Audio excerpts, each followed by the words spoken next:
Hello everyone, I hope so आप सब सही होंगे। इस वीडियो में मैं आपको बताऊंगा इस MySQL के बारे में। जैसे कि मैंने आपसे दो XAMPP ऑन करवाने के बाद में दो चीज़ें चलाई थी। पहला था अपाचे और दूसरा है MySQL। अब अपाचे की मदद से हमने लोकल होस्ट को रन किया और यहाँ पे फाइल को रेंडर कर लिया। इसका मतलब है कि हमारा पीसी है एज ए सर्वर ट्रीट हो रहा है। हमने जो फोल्डर बनाया XAMPP के अंदर, उसने हमारी फाइल को रेंडर करा जो भी index.php थी, और उसमें जो भी लिखा हुआ था कोडिंग में, ठीक है, उसको उसने हमारे जो भी ब्राउज़र का पेज है उस पर रेंडर करके अच्छे से दिखा दिया। ठीक है, तो ये तो हो गया अपना रेंडरिंग वाला काम जो कि PHP को करना था। ठीक है, फर्स्ट थिंग। अब सेकंड थिंग है हमारी डेटाबेस से कनेक्शन। तो इसमें अपन को इस सॉफ्टवेयर में, जो कि XAMPP नाम का सॉफ्टवेयर है, दो चीज़ मिली थी। पहला था सर्वर क्रिएट करना, जो कि इसने कर दिया, अपनी फाइल एक्सेस होने लग गई है। दूसरी चीज़ है डेटाबेस। ठीक है, तो डेटाबेस को मैनेज करने के लिए MySQL भी था इसमें। ठीक है, MySQL रन हो रहा है 3306 वाले पोर्ट पे। ठीक है, और अगर आपको MySQL ओपन करना है अपने लोकल होस्ट पे, तो आप लिखेंगे लोकल होस्ट और स्लैश करके php my admin। ठीक है, ये बाय डिफॉल्ट 3306 पोर्ट पे रन होता है। तो जैसे ही आप लिखेंगे तो आपका डेटाबेस है वो एक्सेस हो जाएगा। और ये रेंडर होने में थोड़ा सा टाइम ले रहा है। ठीक है, हो सकता है कि आपके पीसी में भी टाइम ले, और अगर आपका थोड़ा एफिशिएंट है, रैम वगैरह ज़्यादा है, प्रोसेसर अच्छा है, तो शायद कम टाइम लेगा ओपन होने के लिए।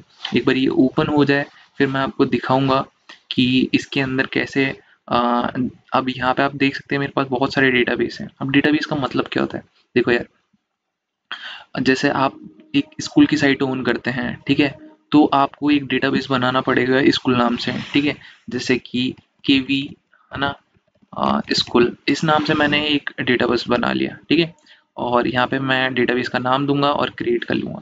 अब ये मेरा हो गया फर्स्ट डेटाबेस। ठीक है, अब यहाँ पे एक केवी स्कूल नाम से मैंने एक डेटाबेस बनाया। ठीक है, अब उसके अंदर मेरे को बनानी पड़ेगी टेबल। ठीक है, तो मैं चाहता हूँ कि जो हमें हमारा स्कूल है केवी स्कूल, उसके अंदर कितने बच्चे हैं, तो उनका डेटा है वो मेरे को एक जगह पे मैनेज करके देखना है। तो मैं एक टेबल बनाता हूँ, जैसे कि मैंने यूजर्स नाम की टेबल बना ली। ठीक है, और जब भी आप टेबल बनाते हैं उसका नाम हरदम एस रखें एंड में, जिससे कि अगर जब भी आप फ्रेमवर्क्स वगैरह पे काम करेंगे तो थोड़ा इजी रहेगा मैनेज करना, मॉडल्स के साथ अच्छे से काम कर सकते हैं। बट इवन दो ये आगे की बातें हैं, तो अभी चलते हैं, जस्ट टेबल क्रिएट करते हैं। और नंबर ऑफ कॉलम्स में आपको देना है कि आपको कौन कौन से कॉलम चाहिए उस टेबल के अंदर। जैसे कि आपका जो फर्स्ट कॉलम होगा वो होगा आईडी, सेकंड आप उस बच्चे का नाम सेव करा सकते हैं, उस बच्चे का ईमेल सेव करा सकते हैं, उसके माता और पिता का नाम सेव करा सकते हैं, और उस बच्चे का एड्रेस सेव करा सकते हैं, और वो बच्चा किस क्लास में पढ़ता है इसके बारे में डिटेल सेव करा सकते हैं। ठीक है, तो ऑलमोस्ट आपके पास 7 कॉलम ये हो गए, और 2 कॉलम और एक्स्ट्रा रखते हैं अपन। एक हो गया क्रिएटेड एट और एक हो गया अपडेटेड एट। ठीक है, तो अप्रोक्स 9 कॉलम ले लेते हैं अभी के लिए अपन। ठीक है, कि एक हमने टेबल क्रिएट करनी है यूजर्स नाम से। अब पढ़ रहे हैं तो अच्छे से ही पढ़ लेते हैं। ठीक है, और एक बार में ही समझ लेते हैं बार बार की वजह। तो सबसे पहले अपन एक आईडी देते हैं। आईडी का मतलब होता है यार, देखो कि अगर अपन को किसी भी बच्चे का डेटा गेट करना है, ठीक है, तो आईडी एक ऐसा कॉलम है जिसकी वैल्यू कभी रिपीट नहीं होगी। मतलब आप बोल सकते हो कि यूनिक है। जैसे कि आपने देखा होगा कि हर किसी का नेम है, नेम सेम हो सकता है, ठीक है, बट अगर आपने देखा होगा रोल नंबर होते हैं क्लास में, ठीक है, तो रोल नंबर सेम नहीं होते। उसी तरीके से जब भी हम डेटाबेस में कोई यूज टेबल बनाते हैं तो उसके अंदर एक आईडी नाम का कॉलम देते हैं, जिससे पता चलता है कि इस में जो भी डेटा इंसर्ट होगा उनकी सबकी आईडियां अलग अलग होगी। तो हम आईडी नाम सबसे पहले नेम में आईडी देंगे। उसके बाद यहाँ पे लास्ट में ऑप्शन होता है ऑटो इंक्रीमेंट का।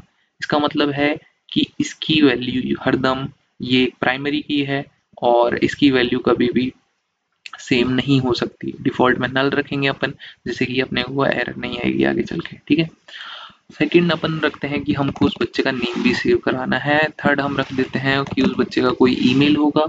फोर्थ हम रखते हैं कि जो भी उसके पेरेंट्स के नेम हैं, तो हम लिख देते हैं फादर नेम। ठीक है, और हम लिख देते हैं कि वो विच सिटी है, सिटी नेम। ठीक है, और उसके बाद में हम रख देते हैं कि किस क्लास में वो पढ़ता है, क्लास नेम। ठीक है, उसके बाद में हम रख देते हैं क्लास नेम हो गया, और वो कितने साल का है, एज रख लेते हैं एक कॉलम। ठीक है, और उसके बाद में हम दो कॉलम रखते हैं, एक तो क्रिएटेड एट और एक रखेंगे अपन अपडेटेड एट। अपडेटेड एट, अब देखो क्रिएटेड एट के अंदर अपन रखते हैं जब भी कोई एंट्री क्रिएट होगी डेटाबेस के अंदर, ठीक है, तो अपन को एक टाइम मैनेज करवाना पड़ेगा। अब इसके बारे में मैं थोड़ा सा आगे चल के बताऊंगा, अभी के लिए इतना सा समझ लो कि कोई भी एंट्री क्रिएट होती है तो अपन को उसका टाइम भी अपडेट कराना होता है डेटाबेस में, जिससे कि अगर कोई टाइम के बेस पे अगर अपन को कुछ काम कराना है तो वो करवा सके। सेम अपडेटेड एट, मतलब अगर उस डेटा को अपडेट करा गया है दोबारा से कभी किसी बंदे के द्वारा, ठीक है, तो अपन उसमें अपडेटेड टाइम भी भेजते हैं। तो इसके बारे में मैं आगे चल के बताऊंगा आपको। अभी ये समझ लो कि ये दोनों मैंडेटरी कॉलम है, और जब भी आप टेबल क्रिएट करते हैं, ठीक है, तो आपको ये दोनों चीज़ें मैंडेटरी के तौर पे रख लें, जिससे आगे की तारीख में आपको सहूलियत रहेगी अपना डेटा मैनेज करने में। ठीक है, अब जैसे ही आपने नाम दे दिए, नाम के बाद में आपको दूसरा है इनका टाइप देना पड़ता है कि किस टाइप के हैं। अब यहाँ पे देखो, जब भी आपके पास इंटीजर आती है, ठीक है, तो इंटीजर का मतलब है 1 2 3 4, मतलब इस तरीके की। अब इंटीजर की एक लिमिट होती है कि भाई आप 1 से लेकर 9 तक है, या फिर 1 से लेकर 7 तक है, इतने के अंदर जो भी डिजिट आ रही हैं आप इंट के अंदर रख सकते हैं। अगर इससे बड़ी है तो यहाँ पर एक बिग इंट नाम से आता है, ठीक है, बिग इंट, तो आप ये सेलेक्ट कर सकते हैं डेटा टाइप के अंदर। अभी के लिए हम नेम है तो नेम के अंदर हम वेरकेर रखेंगे। वेरकेर का मतलब होता है कैरेक्टर्स हैं, ठीक है। अब वेरकेर के अंदर आपको लेंथ देनी पड़ती है कि जैसे कि मान के चलो AMAN नाम है अमन, ठीक है, वो 4 कैरेक्टर में आ रहा है, तो इस तरीके से हमको बताना पड़ता है कि कितने कैरेक्टर में हो सकता है। तो अभी के लिए हम रख लेते हैं कि मैक्स टू मैक्स 150 लेंथ होनी चाहिए, कि कोई ऐसा नहीं है कि कोई 150 से ज़्यादा लंबा नाम लिख रहा है, क्योंकि वो नाम नहीं होगा। हम एज आप उसको ऐसा बोल सकते हैं कि कोई पैराग्राफ लिखने की कोशिश कर रहा है जहाँ पे हमने नेम फील्ड दिया है, तो एक तरीके से वैलिडेशन हो गई कि जो भी हम फील्ड बना रहे हैं उसमें एक स्पेसिफिक लेंथ ही जानी चाहिए। नाम है तो नाम के अंदर मतलब 10 या 15 अक्षर ही जाने चाहिए, इससे ज़्यादा अक्षर नहीं जाने चाहिए। तो यहाँ पे मैं अभी वेरकेर और 50 दे देता हूँ कि किसी का नाम होगा तो मैक्स टू मैक्स 50 कैरेक्टर्स के अंदर उसका नाम आ ही जाएगा। ठीक है, डिफ़ॉल्ट में इसको नल कर देते हैं कि अगर अगर वो नहीं भर रहा वैल्यू तो इस कॉलम के अंदर कुछ भी नहीं आएगा, नल वैल्यू असाइन हो जाएगी। ठीक है, ईमेल के अंदर अपन बोल सकते हैं कि भाई ये भी वेर केयर में रख सकते हैं अपन, और इसकी लेंथ दे सकते हैं, किसी का ईमेल बड़ा हो सकता है तो अपन इसको 60 दे देते हैं। ठीक है, इससे बड़ा होगा नहीं ईमेल, इतना ही होता है नॉर्मली। फादर नेम के अंदर ये भी एक वेर केयर रख सकते हैं अपन, और यहाँ पे इसकी लेंथ दे देते हैं, वो 50 होगी। डिफ़ॉल्ट में इसको भी नल रख लेते हैं। सिटी का नेम है वो वेर केयर रख लेते हैं, और उसकी लेंथ अपन रख लेते हैं कि 30 होगी मैक्स टू मैक्स। ठीक है, और डिफ़ॉल्ट में इसको भी नल रख लेते हैं। ठीक है, क्लास है स्टैंडर्ड है वो first second third fourth fifth, तो बिग इंट रखने की ज़रूरत नहीं है, सॉरी, इंटीजर रख लेते हैं। ठीक है, इंटीजर में इसको नल सेट कर देते हैं, और जब भी इंट और टेक्स्ट रखते हैं तो अपन को लेंथ देने की ज़रूरत नहीं होती है, केवल जब डेटा टाइप वेर केयर होता है ये वाला, ठीक है, तब अपन को ये लेंथ सेट करनी होती है। ठीक है, उसके बाद में अपन एज सेट कर लेते हैं, एज भी इंटीजर ही आएगी कि उसकी 18 साल का है 20 साल का है। ठीक है, तो डिफ़ॉल्ट में नल रख लेते हैं, और क्रिएटेड एट में आपके पास में यहाँ पे आपको टाइम स्टैम्प सेलेक्ट करना होता है। ठीक है, टाइम स्टैम्प, और यहाँ लिखेंगे टाइम स्टैम्प। ठीक है, और यहाँ पर अपन लिखेंगे करंट टाइम स्टैम्प।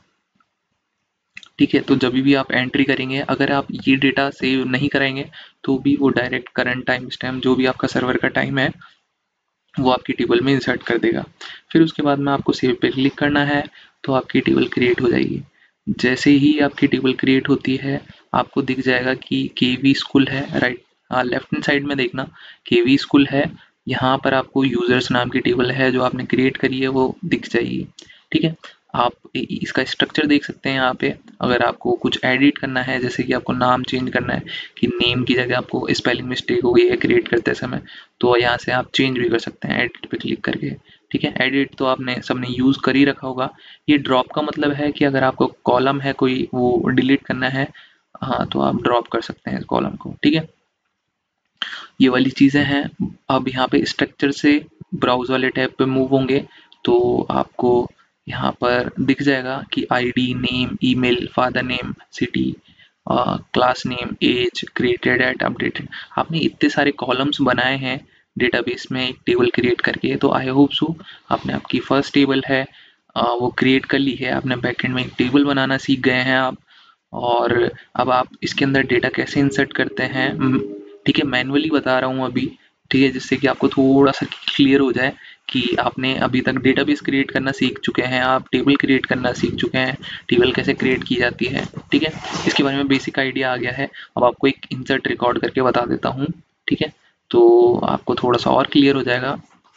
तो यहाँ पे जैसे आपको आईडी देनी नहीं है, वो ऑटोमेटिक ले लेगा, क्योंकि अपन ने एआई पे क्लिक करा था। जब भी अपन टेबल क्रिएट कर रहे थे तब अपन एक चेक बॉक्स को चेक करा था जिसके ऊपर लिखा हुआ था एआई। इसका मतलब होता है ऑटो इंक्रीमेंट, जिससे कि वो ऑटोमेटिकली, अगर आप आईडी की वैल्यू नहीं देंगे तो वो ऑटोमेटिकली असाइन कर देगा। नेम लिखते हैं अपन अमन। ठीक है, और ईमेल लिखते हैं जैसे कि aman@gmail.com। उसके बाद अपन फादर का नाम लिखते हैं, ठीक है, जय एट द, ठीक है, जय सिंह। ठीक है, फिर उसके बाद में अपन लिखते हैं सिटी जो कि है जयपुर। ठीक है, क्लास लिख देते हैं अपन कि वो 10th क्लास में पढ़ता है, और एज लिख देते हैं अपन उसकी एज है 18 ईयर।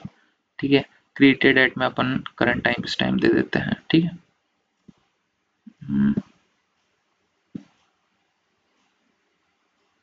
ओके, ठीक है, ये करंट टाइम स्टैम्प आ गया। उसके बाद अपन गो पे क्लिक कर देते हैं। तो एक इंसर्ट है, ये इंसर्ट की क्वेरी चली और 1 रो इंसर्टेड। इसका मतलब है कि एक रो इंसर्ट हुई है डेटाबेस में। ठीक है, मतलब इस पर्टिकुलर टेबल में। तो आप जैसे ही यूजर वाली टेबल पे क्लिक करेंगे, रिफ्रेश करेंगे इस पेज को, तो आपको दिखेगा कि यहाँ पे एक इस टेबल के अंदर एक एंट्री आ गई है कि अमन नाम की एंट्री। ठीक है, अब ये इंसर्ट हो गया। तो मैंने आपको पहले ही बताया था कि हम क्या कर रहे हैं, CRUD ऑपरेशन परफॉर्म कर रहे हैं, क्रिएट, रीड, अपडेट, डिलीट। तो जो क्रिएट वाली चीज़ है वो ये हुई है। मैंने आपको बताया कैसे डेटाबेस क्रिएट करते हैं, कैसे टेबल क्रिएट करते हैं, कैसे इंसर्ट करते हैं एक रिकॉर्ड को, यानी कि क्रिएट करना। ठीक है, आई होप सो आपको ये समझ में आया होगा। और आगे वाली वीडियो में इसके बारे में मैं और बताऊंगा कि PHP से अपन जो ये एंट्री अपन मैनुअली कर रहे हैं, PHP की मदद से कैसे कर सकते हैं। धन्यवाद।